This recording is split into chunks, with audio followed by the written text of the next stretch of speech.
Es- No, tan antes no. No, ya cuando entramos en lo concreto, es decir, en la, Pero te quedó la lindo. respiración, Te quedó cuáles eran hermoso. los receptores. Pero le quedó lindo. Te quedó digno de imitar. Ah, sí, sí, sí, sí. ¿Qué era lo de la neurona? Ah, eso no. A ver, Células gliales. para ver qué tan lindo. Todo un día perdido así. La verdad. No, no es perdido porque reforzaste la materia. Au. Sí, tome bien la diapositiva que dice reflejo de la respiración. Todo eso no. Y de ahí hasta adelante y todo Ahí distinto. no, como de ahí para adelante. Desde reflejo de la respiración en adelante. Hacia adelante, hacia adelante del PowerPoint. Desde reflejo de la respiración en adelante. Reflejo de la respiración, de la presión sanguínea, reflejo pupilar, temperatura, apetito, consumo de agua, y después Consumo de droga. superior, neurona motora inferior. Y todo digestivo.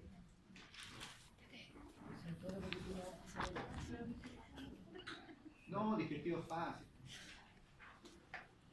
¿Cómo? Digestivo ¿De fácil.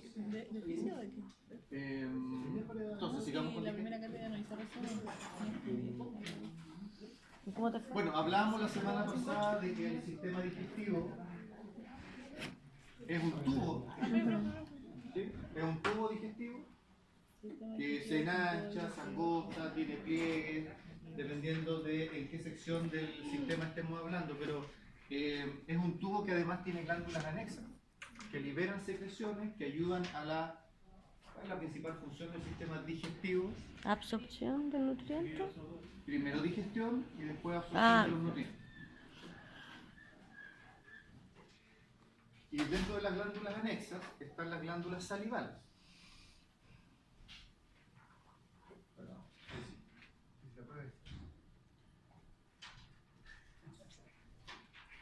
Primero, en este esquema están como todas las glándulas salivales que podría tener un individuo, pero sabemos que por especie algunas están presentes, algunas no. Y en general todas las glándulas salivales se denomina, su nombre tiene que ver con la ubicación, ¿sí? La molar, la sublingual, submandibular, cigomática. Y la parótida, ¿por qué se llama parótida? Está al lado de la glándula parótida. ¿Cómo dijiste?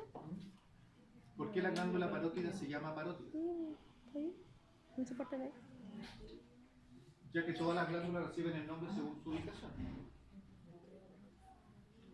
No, es que para era al lado y después venía el otro. ¿Ya? Al lado de. Sí. Al lado del oído. Interesante. Glándula parótida. ¿Qué es la más grande, sí? Ahora, cada uno tiene sus conductos excretores que desembocan en distintas partes de la cavidad bucal. Ahora, la pregunta es, ¿para qué sirve la saliva? Primero, en general se produce cerca de 1 litro de saliva al día. Litro, litro y medio. La saliva no se produce solamente cuando consumimos alimentos, ¿sí? Sino porque tiene no solamente funciones digestivas, sino que también tiene funciones, como vamos a ver, de humectar la boca, que eso facilita los movimientos de la lengua, la articulación de las palabras. Pero en orden, primero, lubrica y humecta el alimento. Conversábamos en la clase pasada de que la deglución no ocurre si es que el alimento no ha sido lo suficientemente humectado. Ahora, cuando yo ya estoy deglutiendo, ya no hablo de alimento, hablo de Bolo alimenticio. bolo alimenticio. Así que es el alimento ya masticado, molido, mezclado y humectado con la saliva. Además, alcaliniza el bolo alimenticio. La saliva tiene secreciones de bicarbonato, principalmente. Siempre se habla de que en la boca hay un pH neutro. Y eso de cierta manera lo ayuda a que se mantenga así el bicarbonato. Acción germicida.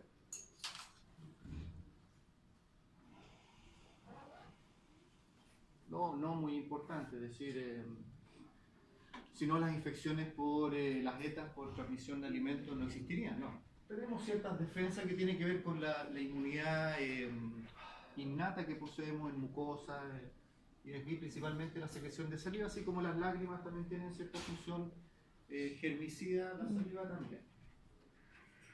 La acción digestiva,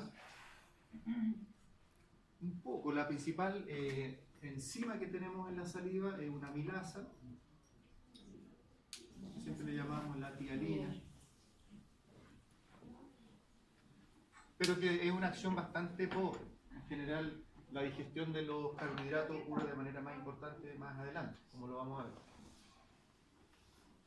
¿Quién regula el funcionamiento de las glándulas salivales? El sistema nervioso autónomo. Conversábamos, el sistema simpático inhibe la secreción salival, el sistema parasimpático, así como ocurre con todo el sistema digestivo, estimula secreciones, saliva.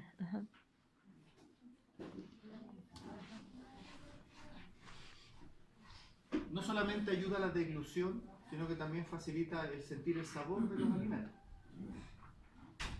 Facilita la degustación. Humecta la boca, entonces, y facilita el movimiento de la lengua y los labios.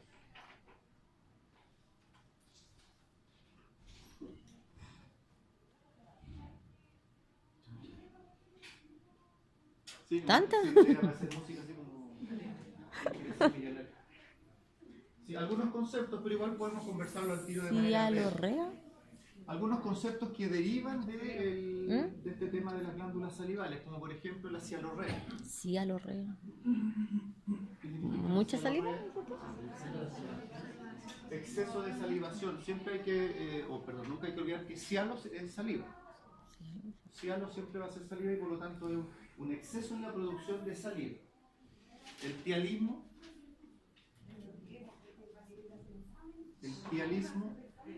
¿Tiene que ver con eso?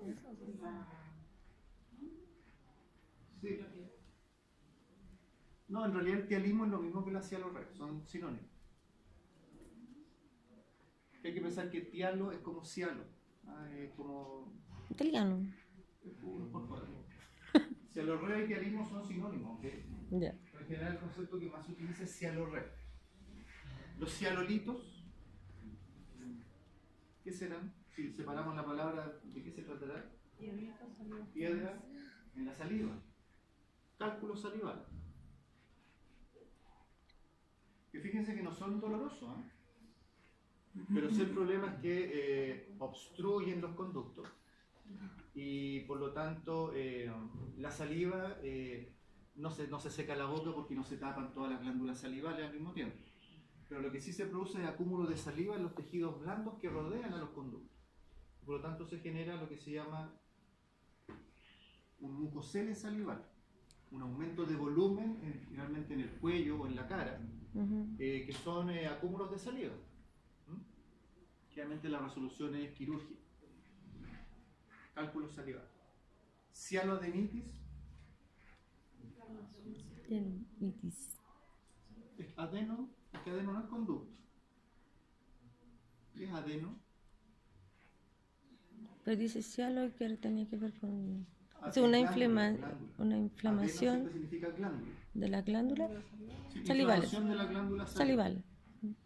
El mucocele, como dijimos, es acúmulo de saliva en los tejidos blandos, generalmente por obstrucción de los conductos salivales. Las paperas, que nos dan cuando somos chicos. Ajá. ¿Qué son Pero, las paperas? pero eso no era inflamación de los ganglios linfáticos, pensé yo, ¿no?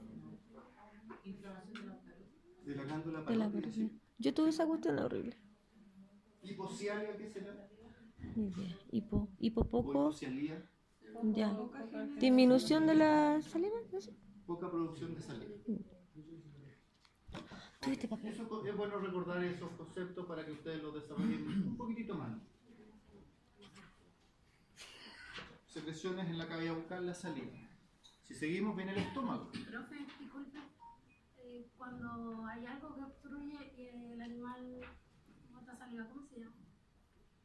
Pero cuando hay algo que obstruye, ¿qué? Supongamos que no se mantiene el cuerpo extraño y no puede cerrar, y por tanto... Y que comienza a salivar. Sí. Cialorrea. se llama... Exceso en la producción de saliva, sí. Ahora, ahí lo que ocurre es que principalmente si el cuerpo extraño no lo deja tragar, en realidad es más un acúmulo de saliva más que esté produciendo mucha saliva. Y ahí no tiene un nombre. No, acúmulo de saliva. ¿No?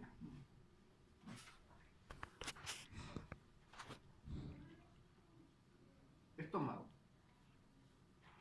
Veíamos en la clase pasada de que todo el tubo digestivo está formado por 4 capas, que van desde la mucosa, submucosa, la capa muscular, la capa serosa. Y hablábamos de que la capa más interna, que es como la capa epitelial, aunque se encuentra en todo el tubo digestivo, va sufriendo adaptaciones dependiendo de las funciones que deben cumplir. En el caso del estómago, produce el jugo gástrico. ¿Pero de qué está hecho el jugo gástrico? Siempre pensamos que son solo enzimas. Primero, ¿qué características tiene el contenido gástrico? Ácido, ¿cierto? Por lo tanto, tiene que haber un tipo de epitelio especializado que permita protegerse, ¿sí?, de la acidez del contenido gástrico. Antes que eso, el bolo alimenticio cuando entra al estómago ya cambia de nombre, ya no es bolo alimenticio. ¿Se acuerdan cómo se llama? El quimo. Sí. Iba a ser un colgado y los iba a matar, pero me... Quimo, ¿se acuerdan? Sí, la palabra sí. No importa, ahora lo recuerdo. ¿Qué es el quimo? Es el bolo alimenticio que toma contacto con las secreciones del estómago. ¿Cuáles son estas secreciones? Bueno, estas secreciones dependen de un grupo de células diferenciadas, cada una con sus funciones particulares, de las cuales la primera son las células parietales, ¿ya?, que son las encargadas de producir, que es lo que le da la acidez al estómago, el ácido clorhídrico. El pH es bastante bajo, 2, pH 2, 3. Y además produce un factor intrínseco que ayuda a la absorción de vitamina B12 y fierro en el intestino. Ese factor intrínseco solo se produce si hay acidez estomacal. No entendiendo acidez como que ando con acidez, sino que hay un ambiente ácido que es lo normal, ¿sí?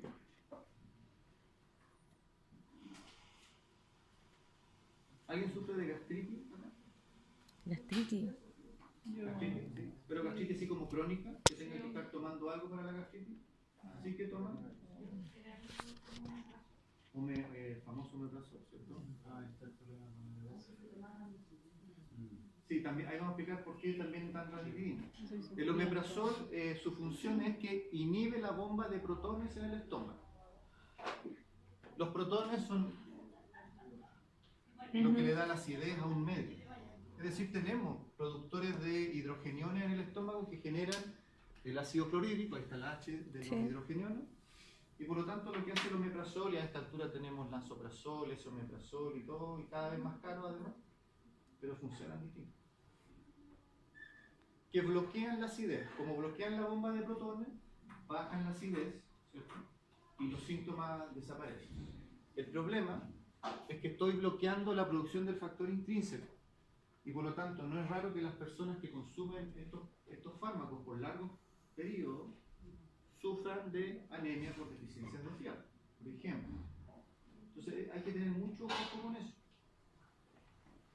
Resulta que a mí la gastritis, mi mamá hace como un mejunje que le digo yo, que es de aloe vera con un cortito de licor. Todo eso tengo que tomarme en las noches y en la mañana. ¿Ya has probado con el aloe vera solo? ¿El aloe vera solo puede que le haga lo mismo? ¿Sí? No sé, yo pregunto.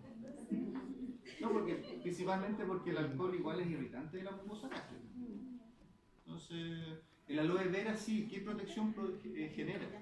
Es una protección mecánica, ¿sí? Y además el aloe vera es un regenerador de tejido buenísimo. Puede ser cortito licor, yo creo que eso se lo agregó su mamá, no sé. Profesor, yo hago algo parecido, pero con la gelatina, en la mañana en ayuno. Por ejemplo, mi hija primera vez que tuvo sinusitis, tuvo que tomar antibióticos.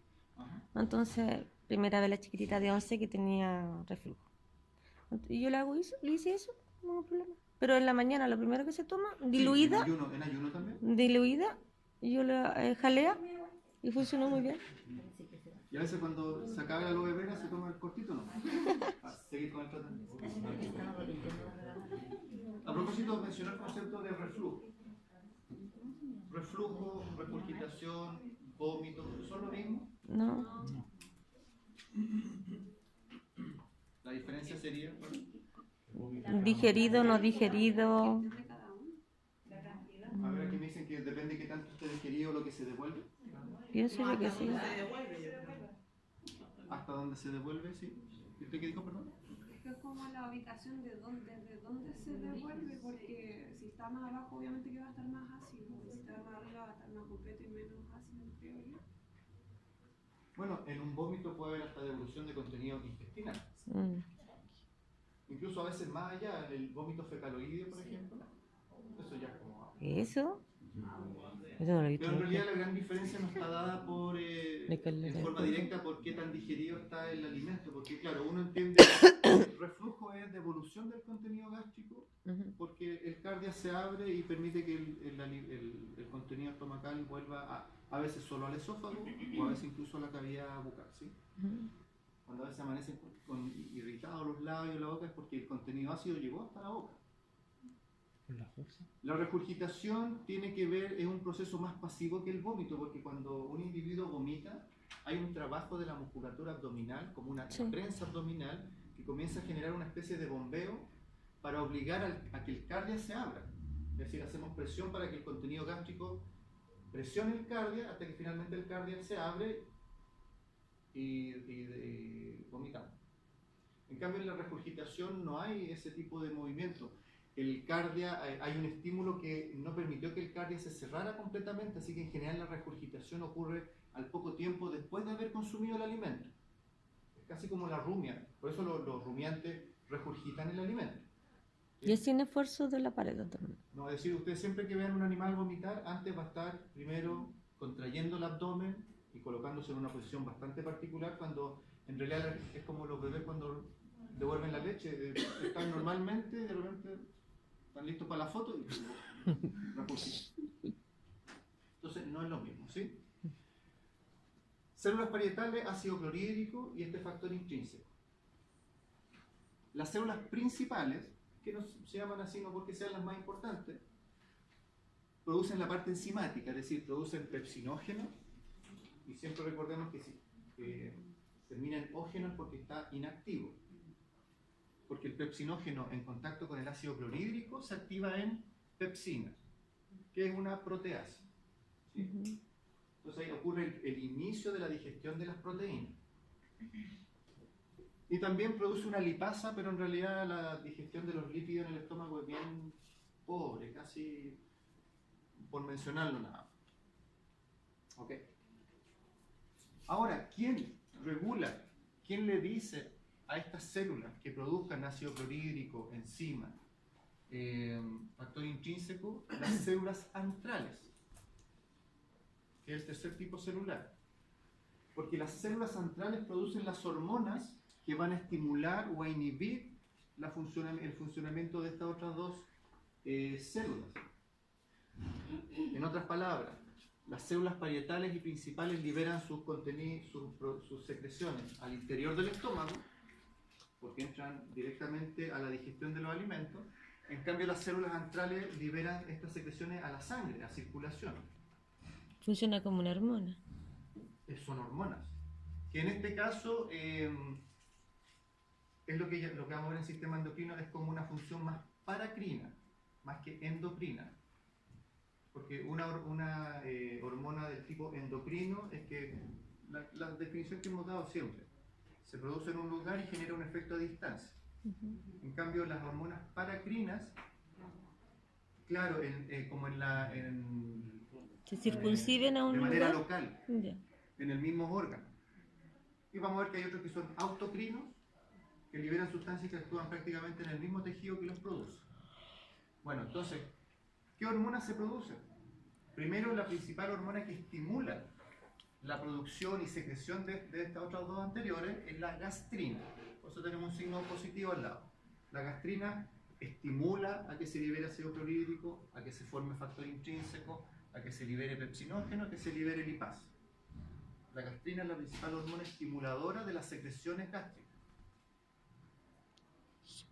Y por otro lado, también producen la somatostatina, Ese me suena. que en realidad es una hormona que a nivel de todo el tubo digestivo genera inhibición de las secreciones, inhibición de la motilidad.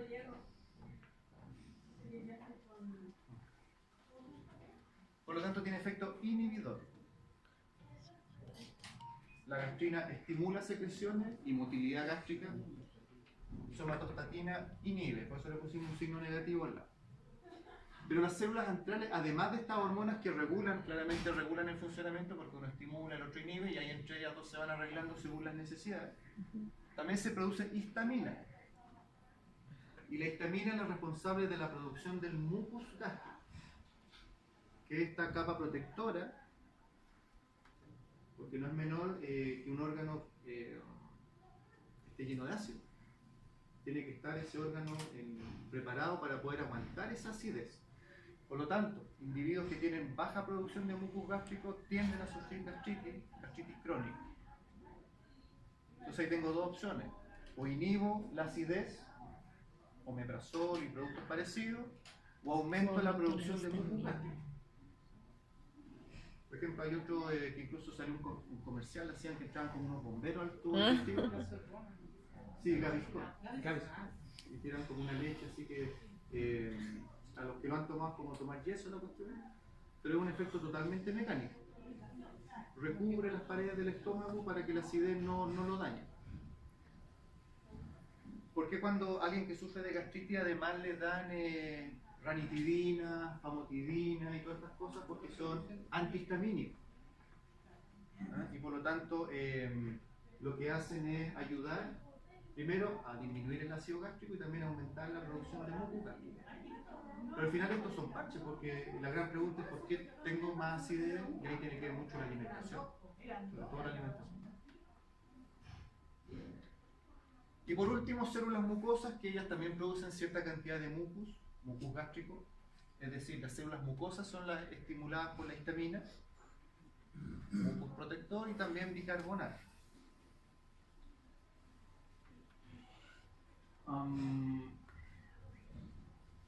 ¿Qué es lo que neutraliza principalmente la acidez del estómago? Son los alimentos. Cuando el jugo gástrico muy ácido toma contacto con el alimento, o en este caso con el quimo, ¿sí?, o bolo alimenticio, se neutraliza la acidez.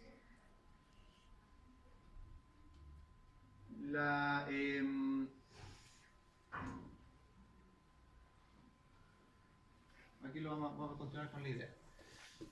Cuando baja la acidez del estómago, por haber tomado contacto con el alimento, comienza a liberarse somatostatina, la cual va a inhibir las secreciones y la motilidad gástrica. En otras palabras, ¿cuál es la señal? Si baja la acidez es porque entró alimento. Y por lo tanto, como ya entró alimento, yo voy a empezar a bajar ya la función del estómago. El funcionamiento, porque tengo que dejar que ese alimento siga avanzando.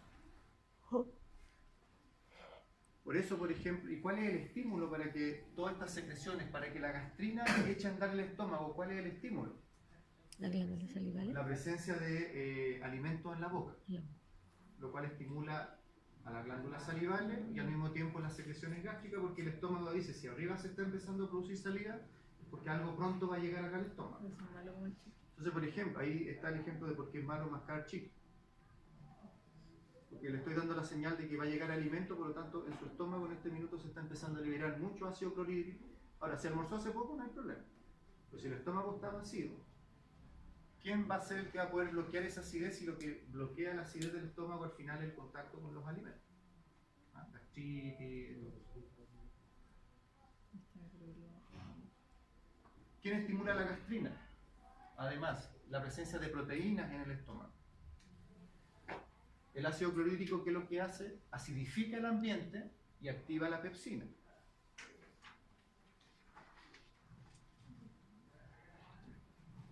Dice que la acetilcolina estimula las secreciones del estómago. ¿Cómo le dan sentido a esa frase?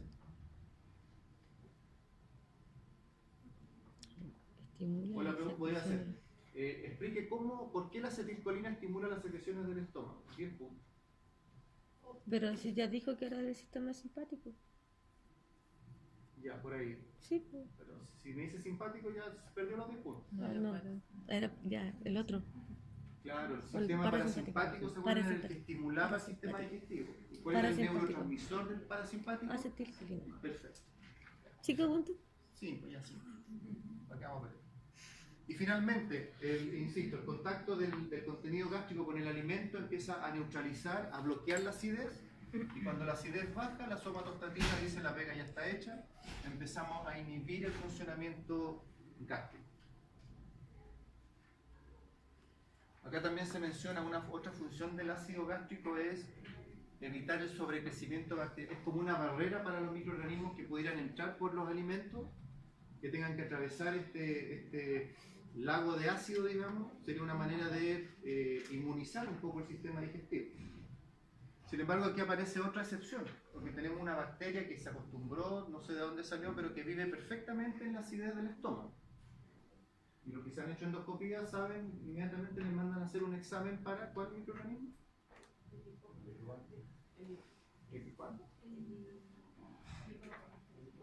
Sí, el Helicobacter pylori.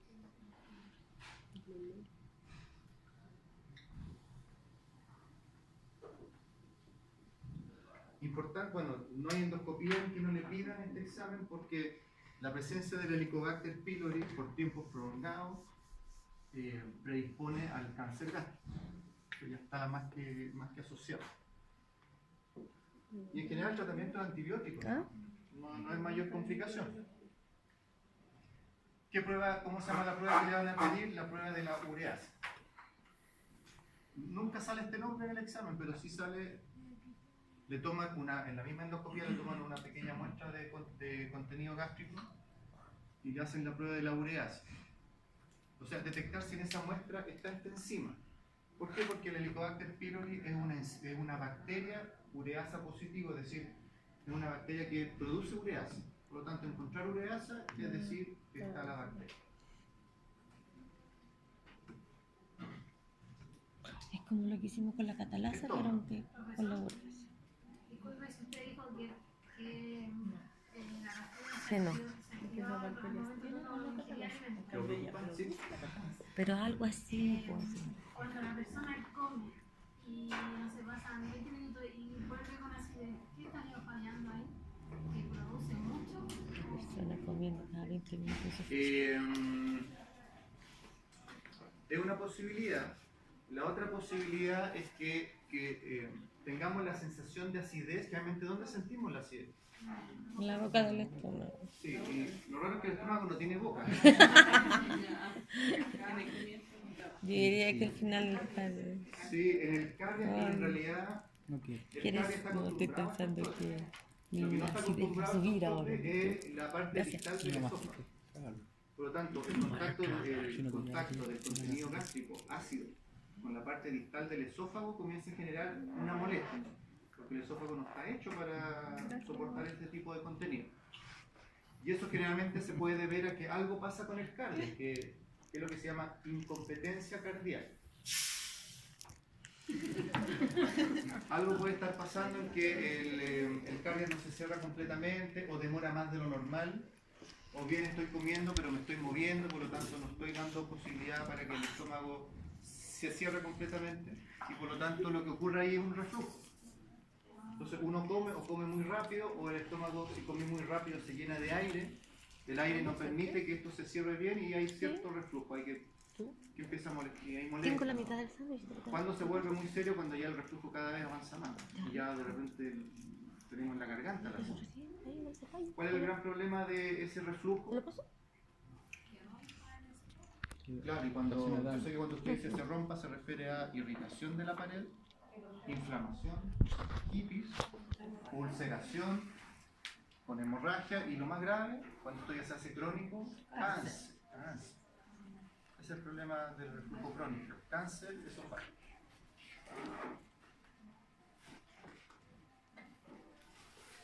Okay. Jugo pancreático. Una de las características del jugo pancreático es que es rico en bicarbonato. Y el bicarbonato sabemos que alcaliniza los medios en los cuales se secreta. Entonces aquí ocurre un cambio bastante drástico porque de estar en un ambiente muy ácido en el estómago, pasamos al duodeno luego después que se abre el píloro, ¿sí? Todo el contenido gástrico, el quimo, pasa al duodeno y nos encontramos ahora en un ambiente totalmente diferente al del estómago, un medio alcalino. Ya el alimento había neutralizado un poco el pH, ¿sí? Por lo tanto ya no estaba tan ácido, entonces estaba pasando a neutro y ahora llegamos al duodeno donde la secreción pancreática genera un ambiente neutro alcalino, que es el pH en el que actúan las enzimas pancreáticas. Un punto importante, esta secreción de bicarbonato es fundamental, como dice ahí, para mantener el equilibrio ácido-base del organismo. Es decir, todo ese bicarbonato que se libera en el jugo pancreático, porque el jugo pancreático en realidad es bicarbonato más enzimas pancreáticas. Las enzimas pancreáticas hacen su pega de digerir los alimentos, y ese bicarbonato que después se va junto con el contenido intestinal es reabsorbido a nivel intestinal, vuelve a la sangre, y por lo tanto de esa manera es como contribuye a mantener un pH neutro en el organismo. ¿Cuándo viene el problema? Patologías gastrointestinales, con diarreas, con vómitos, en que se pierde el contenido intestinal y se pierde bicarbonato. Lo que estamos poniendo en peligro es que el individuo caiga en una acidosis metabólica porque no está reabsorbiendo ese bicarbonato que aporta el sistema digestivo, porque lo perdí a través del vómito o la diarrea. Por eso, cuando un individuo tiene gastroenteritis, ¿cuál es el primer suero que le pone? El Ringer lactato, porque el lactato se metaboliza en bicarbonato. Entonces la medida que estamos tomando con ese suero es inmediatamente restaurar el nivel de bicarbonato en la sangre, porque si no, aparte del problema gastrointestinal, voy a tener un individuo con acidosis metabólica que se puede descompensar en cualquier momento. Y además del Ringer, ahí uno le agrega un montón de cosas más según lo que al paciente le esté ocurriendo. Entonces, no es solamente dar un ambiente alcalino, sino que también tiene una función que es mucho más profunda, que es mantener el pH, el equilibrio ácido-base en el organismo. Pero como dice ahí, la secreción biliar también es neutra, por lo tanto, en esta etapa de la digestión, donde ya hemos avanzado, en el duodeno no solamente cae el jugo pancreático, sino que también cae la secreción biliar. ¿Sí? Todo cae ahí en el duodeno. Veámoslo al revés. La principal hormona que regula el funcionamiento del páncreas, porque el páncreas es una glándula mixta. Eso significa que endovina y exocrina. Perfecto. Ahora nos estamos encargando de la parte exocrina nada más, ¿cierto? La producción de enzimas digestivas. Después en el sistema endocrino hablaremos nuevamente de la insulina, el glucagón, que son como las hormonas más importantes en el páncreas. Bueno, ¿quién estimula la secreción de enzimas digestivas? La secretina. ¿Quién estimula que se produzca secretina? Es la presencia de alimentos en la entrada del intestino, porque en realidad aquí no es que tengamos todo el día liberando enzimas digestivas o todo el día liberando jugo gástrico. Está tan bien regulado que es el avance del alimento por las distintas secciones las que van avisando más adelante de que tenemos que empezar a liberar secreciones y prepararnos para que la digestión ocurra. Las principales enzimas que posee el jugo pancreático son amilasas, como dice ahí, lipasa, amilasa pancreática, lipasa pancreática y dice ahí tripsinógeno.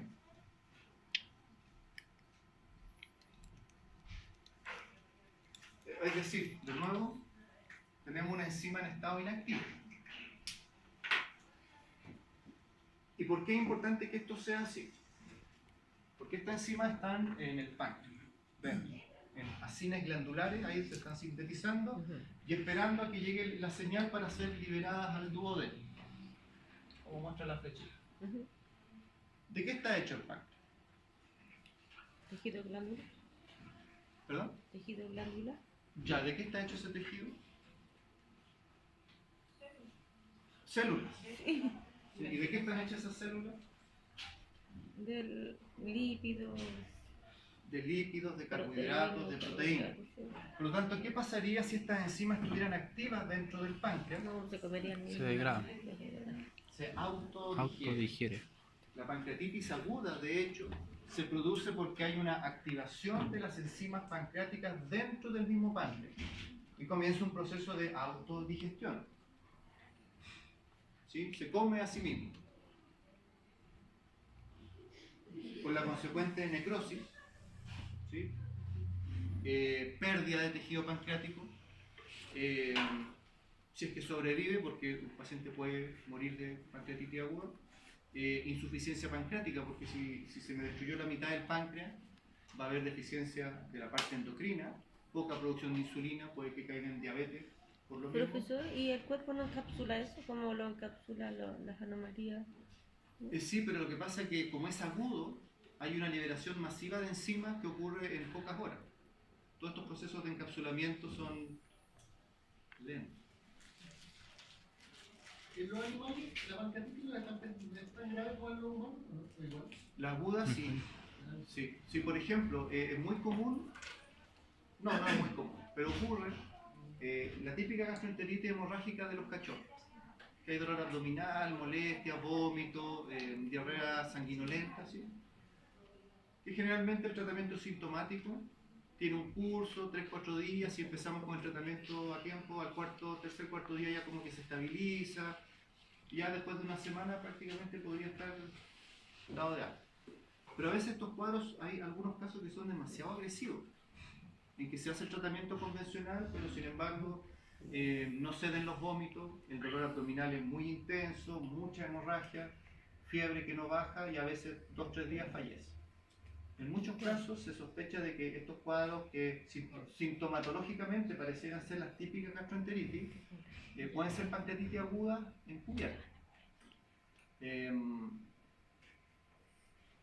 Hay métodos diagnósticos de sangre, pero principalmente se hace mediante ecografía, es decir, actualmente los protocolos dicen que cualquier dolor abdominal agudo, porque la pancreatitis aguda es muy dolorosa, ¿sí? Se le está deshaciendo el páncreas adentro, debería haber una ecografía inmediatamente. Porque ¿cuál es el problema? Que estas enzimas, si hay grados y grados de producción de enzimas o de destrucción pancreática, pero estas enzimas si ya degradan el páncreas, estas enzimas pueden caer a la cavidad abdominal, producir peritonitis, por ejemplo, o caer en órganos adyacentes, intestino, hígado, vesícula. Es decir, es grave. Uno tiene que pensar que si degrada para el páncreas puede degradar cualquier cosa. Porque todo está hecho de lípidos, carbohidratos, proteínas. Entonces, como esto está tan bien hecho, todas las enzimas se liberan de manera inactiva al duodeno. ¿Ya?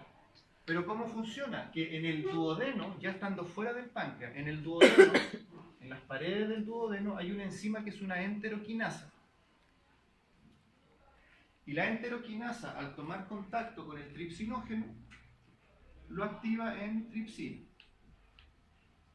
Pero ya estamos en el duodeno. Ahora me van a decir, bueno, pero el duodeno no está hecho de... Bueno, pero las paredes tienen epitelios especializados para que no ocurra eso. ¿Y cuál es la gracia? Que una vez, solo cuando la tripsina se activa, comienzan a activarse en forma de cascada el resto de las enzimas, la amilasa, la lipasa, es decir, digamos, el seguro de vida aquí es el tripsinógeno. En el caso de la pancreatitis lo que ocurre es que por motivos que no siempre están muy claros, hay reflujo del contenido duodenal hacia el páncreas. Es decir, una vez que ocurrió esta activación, el contenido vuelve a entrar al páncreas. Y adentro, claro, estamos llenos de enzimas inactivas. Pero si la tripsina se devuelve al páncreas, va a comenzar a activar todo el resto de las enzimas. Entonces es un poco como una reacción en cadena. Eso lo van a ver después, más adelante, en otras cosas. Por lo tanto, la principal digestión de lípidos, de carbohidratos y de proteínas ocurre a nivel del duodeno. Y aquí ocurre, digamos, la máxima digestión de los nutrientes. En el caso de los lípidos, además, Si queremos que haya una adecuada digestión de los lípidos, necesitamos ayuda de la bilis, del hígado. ¿Qué es lo que es la bilis? Un líquido verdoso, espeso, que en realidad es producto del metabolismo de los hepatocitos. La bilis es un desecho metabólico, cuyas sales, curiosamente, por esas cosas de la vida, ayudan a la emulsificación de los lípidos que están en los alimentos y a su digestión. Cuando hablamos, la típica frase de la emulsificación de los lípidos, ¿qué es emulsificar? Emulsificar. Sí, ¿cierto? Que es lo que muestra esta imagen. Tenemos un gran glóbulo de grasa que puede ser lo que viene en los alimentos. Que las enzimas, la lipasa pancreática quiera degradar esto, hay muy poca superficie de contacto para que demoraría mucho. Y recuerden que el contenido intestinal no espera. Todo avanza. Por lo tanto, todo tiene que ocurrir en tiempos determinados. Entonces, emulsificando, es decir, las sales biliares al tomar contacto con este glóbulo de grasa comienza a separarlo en micelas más pequeñas. Y aquí ya tengo una superficie de contacto mayor para que mis enzimas puedan, digo mayor en términos de volumen, porque aunque la gotita es más pequeña, puedo inmediatamente entrar a picar, digamos, de manera mucho más fácil en estructuras más pequeñas. Es decir, si no tengo una secreción biliar adecuada, aunque tenga la mejor lipasa, la digestión de las grasas no va a ocurrir, o va a ocurrir nunca, digamos nunca, de manera muy deficiente. Y por el lado contrario, si tengo... No, eso. ¿Por qué razón podría fallar la producción de bilis? No, dije mal la frase, porque en realidad la producción de bilis nunca falla, porque Desde es el parte del hígado. metabolismo hepático. Ya, sí, pues yo le quería preguntar, ¿qué podría afectar ¿La descarga? la descarga ya? Ok. De bilis. Cálculos biliares, por ejemplo, es decir, que haya obstrucción de los conductos biliares. Y cálculos biliares, en una palabra, se llama...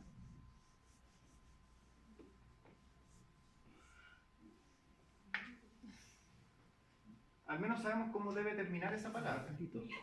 Litiasis, ¿sí? ¿Y cómo debiera empezar? Bilis, ¿cómo se dice en estos términos? Cole. Colelito. Un cálculo biliar es un colelito. Colelito. Es fea la palabra, pero así se llama. Cole Por eso- como Billy y ya, listo se Por entiende. eso el principal conducto que elimina la bilis se llama Cole. colédoco. Sí. Por eso la obstrucción de los conductos biliares y el problema en la eliminación de la bilis se denomina colestasis.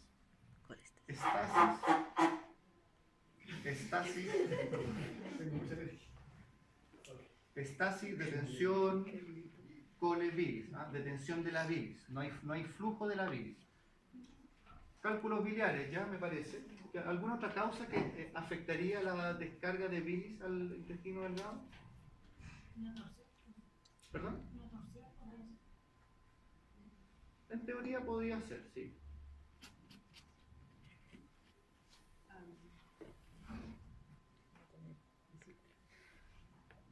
El que no tenga vesícula. Sí, Pero ya, estaría pasando inflamación de igual. los conductos biliares puede ser porque si hay inflamación, disminuye En el volumen. estrechez, claro.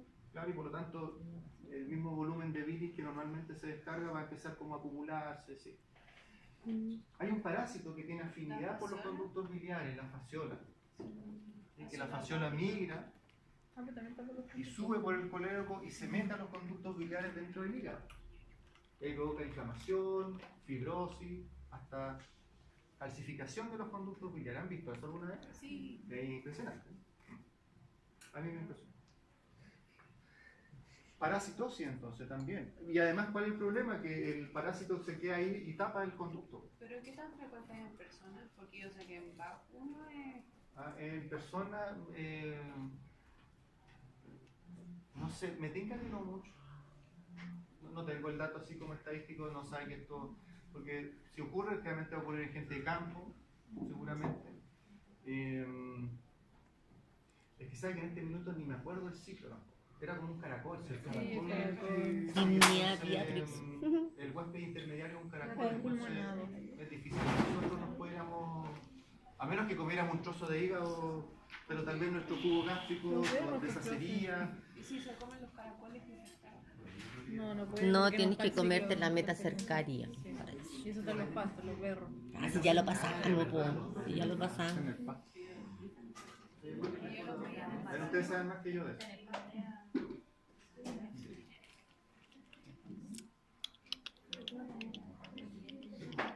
Neoplasias, y no solo neoplasias.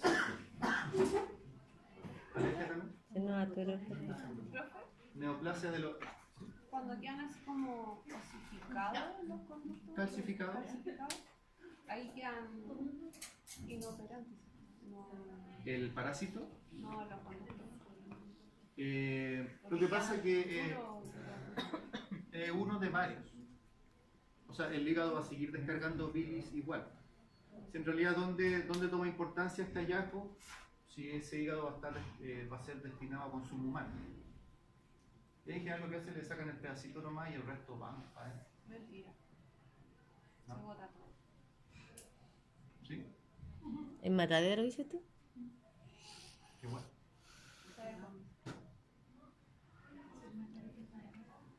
Pero disculpe, ¿todos los animales se les hace eso o es un muestreo? No, es que, Es que no lo sé, yo no cacho. o sea,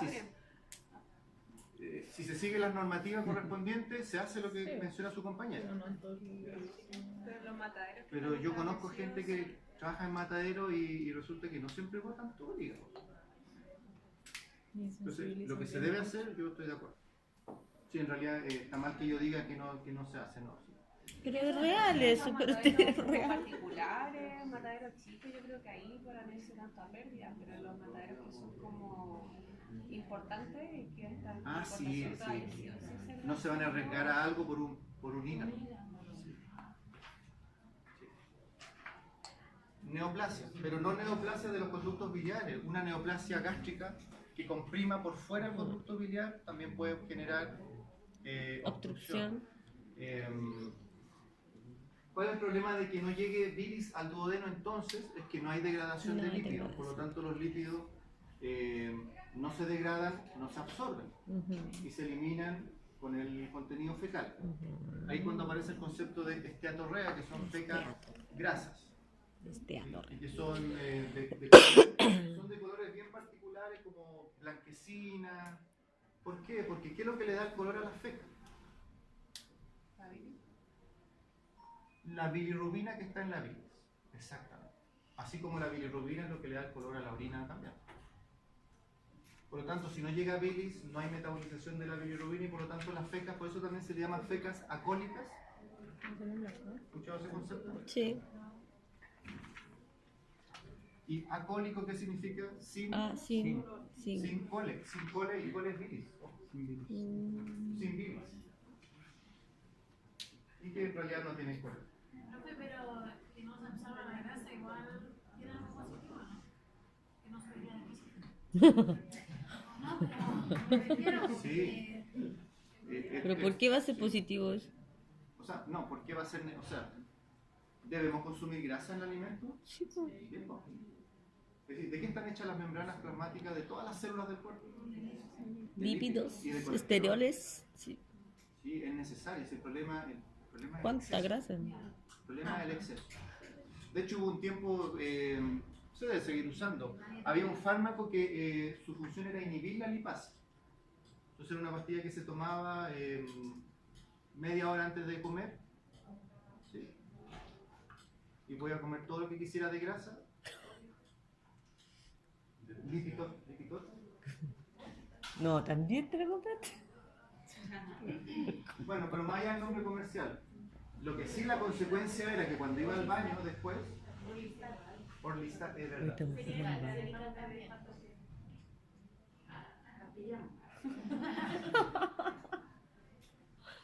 No es mejor que dejar de tomaba, comer. digamos, eso, pero el efecto era que después cuando iban al baño, el contenido graso de la feca era, incluso muchas veces llevaba diarrea también. Ah, no, ¿cómo se llama?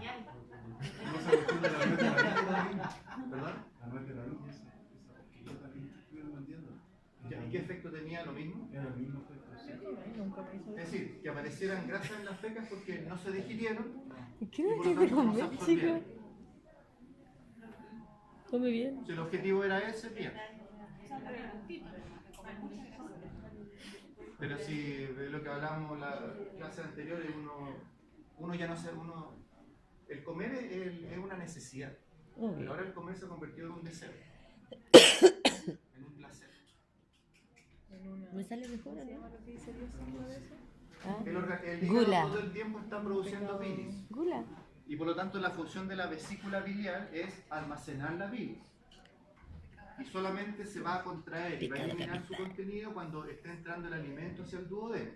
Y la principal hormona que se preocupa de contraer la vesícula biliar es la CCK, que es la colecistoquinina.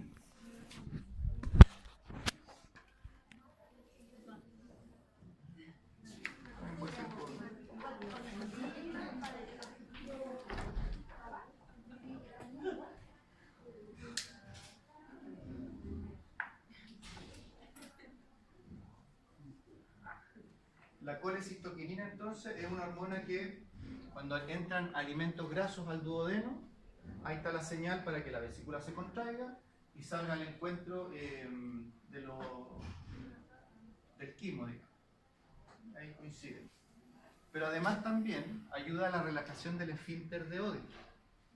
¿Esfínter de? Oddi. Ese no lo había escuchado. Que en realidad es el esfínter que está entre el colédoco y el duodeno, que tiene mucha lógica. Si quiero que la bilis salga en gran cantidad al duodeno, tengo que abrir la puerta para que entre. ¿Por qué tiene que haber un esfínter? Hay un esfínter tanto hacia el colédoco como hacia el conducto pancreático. ¿Por qué es importante que esas puertas estén cerradas y que solamente se abran cuando se están eliminando secreciones y se vuelvan a cerrar? Lo que hablamos de la pancreatitis aguda, si ese esfínter no se cierra adecuadamente, puede entrar contenido intestinal, tanto hacia el páncreas como hacia el conducto colédoco. Pero profesor, ¿es un esfínter? ¿O es como la vez pasada que te dijo que era solamente por presión y después...? No, eso es válvula. Sí. Esto es fin. Haga así. Fin. Me sale. ¿De acuerdo? Ah, los que no tienen vesícula. Ah, sí, porque hay animales que no tienen vesícula. Como los caballos. Eres un equino. Beneficio. ¿Por qué dice que no puede comer grasa? Si puede comer, pues, si está descargando siempre. ¿Por qué no va a tener? Ah, pero No es que entiendo. el primer problema es, si está descargando siempre, porque se descarga en pequeñas cantidades siempre que se acumulan en la vesícula. Pero si está descargando siempre, significa que cuando llegue el alimento rico en grasa, va a haber muy poca bilis en ese minuto que coincidan en el tiempo y en el espacio. Pero no debería ser muy rico en grasa, según mi lógica. Debería haber grasa, pero no tanto. Bueno, entonces, para que no tenga problemas, debe consumir alimentos no tan ricos en grasa. O bien con grasas que sean más digestivas. No sé qué... Cuéntanos, denos su testigo. Mira, cómo te grabo. ¿Cambiar en su alimentación, por ejemplo? Igual me operé a los 17 y a mí como que nunca escuché de que no tenía que comer grasas, pero claro, cuando comía mucha grasa tenía más tomada la guata, sobre todo con el cerdo. Comía cerdo, el dolor de guata después. ¿Y no escuchó? ¿No le dijeron? O sea, ¿No yo se creo le- que me dijeron, pero no escucho por Pero era en serio. Soy almeja, no me acuerdo. Soy almeja, no tengo idea. Pero Claro. después de Ah. la operación estuvo mucho tiempo sin comer nada de grasa y empezó a ganar todo. ¿Y por qué tuvo que sacarse la vesícula? Por cálculo.